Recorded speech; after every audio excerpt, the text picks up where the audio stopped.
In this video, I'm going to show you how to troubleshoot and fix a deadbolt that is sticky or not working, not turning very easily. The problem is going to be inside the lock cylinder. That is the thing where the key goes in, and it can be stiff and difficult to turn if it gets worn. The other area where it can be is where the bolt goes into the door jamb, and it can rub and make it difficult to turn. So how do you determine if it's in the cylinder where the key goes in, or in the place where the deadbolt goes into the wall? Well, with the door open, if the key operates it, then it's not in there, it's where this is going into the door jamb. So let's say that you've determined the problem is in the cylinder. That is, the key just won't work, won't open and close the deadbolt, won't throw it open and closed. Two things you try. First of all, your key might be really worn. Go find the rest of the keys, see if any of them work. If that doesn't work, it may be that this needs lubrication. You don't want to use oil in there, you want to use a dry lubricant like graphite. So this is graphite spray.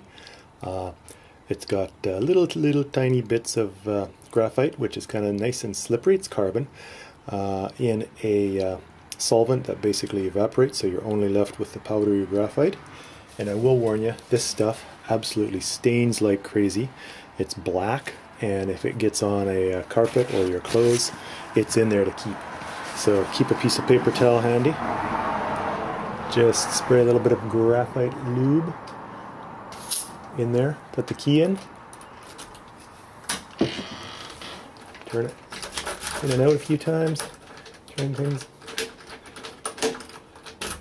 and that may get it. You might do it a couple of times. You want to wipe off this, and you want to wipe your key off too, because it's full of that black stuff. So let's say you use the graphite lube and your key still doesn't want to turn, still too stiff, or you got to wiggle it all around to get it turned. That means that basically the cylinder is worn, and you need to get a new cylinder or deadbolt. The easiest way to do that is to take this whole thing out. First of all, call down to your local locksmith if you got one, see what they'll if they can do it while you wait. To put a new cylinder in there, is going to cost you $15 to $25. So the question is, how do you get the deadbolt off the door? Easy. There's two screws on the back of it, i.e. the part that faces inside the house, and you just unscrew those. So when you have the screws out, basically pull off the back here, pull out the front part, and you have the key side of the deadbolt. Take that down to your locksmith. He's going to put a new cylinder in it, and you're going to be good to go. Installation is just the reverse. This goes in the outside part, this goes on there, and the two screws go in, and you're done. Another thing that can cause this to be stiff is wear or damage inside the actual lock mechanism, or this thing's just not being aligned properly. You're going to be able to tell if there's a problem inside the deadbolt from both the back here and the front. The key will be difficult to open and close the deadbolt. It'll just be stiff.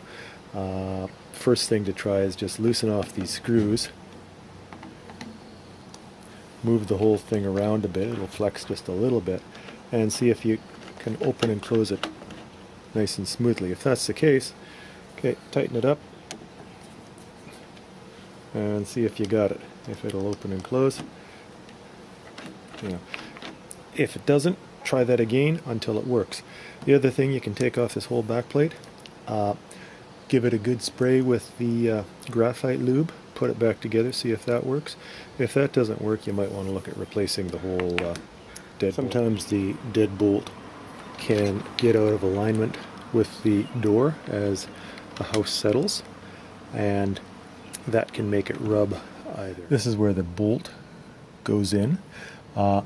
it can rub against the back, the front, top, or the bottom. You can adjust that by filing it or taking a Dremel to it and making it basically a bigger hole where it's rubbing.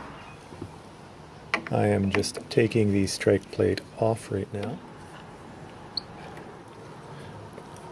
And that's the strike plate. And it's usually fairly soft metal, so if you take a file, you can usually take a fair bit out, or a Dremel. Sometimes if the bolt doesn't go in there very easily and you look inside, there might be some wood sticking up that hasn't been trimmed completely. This one's just perfect, but you can trim that wood using a chisel or a razor knife if you get in there.